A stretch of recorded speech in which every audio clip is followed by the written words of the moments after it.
नमस्कार दोस्तों, क्या आप बदलते मौसम की सर्दी खांसी से परेशान हैं?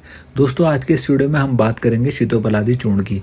यह एक आयुर्वेदिक मेडिसिन है जो मिश्री, वंशलोचन, पीपली, दालचीनी जैसे इंग्रेडिएंट से बनी है। इसका इस्तेमाल मुख्यतः ड्राई कफ और वेट कफ दोनों प्रकार की खांसियों में किया जाता है। ये चेस्ट कंजेशन और गले की जलन में भी तुरंत राहत देता है। इसका इस्तेमाल करने के लिए 3 ग्राम चूर्ण आधे चम्मच शहद के साथ मिलाकर शाम को एक बार लिया जाता है। 3 से 4 दिन लेने के बाद आपको इस दवा के बहुत ही अच्छे परिणाम देखने को मिलेंगे। उम्मीद है कि जानकारी आपको पसंद आई होगी। वीडियो को लाइक और चैनल को सब्सक्राइब करना ना भूलें।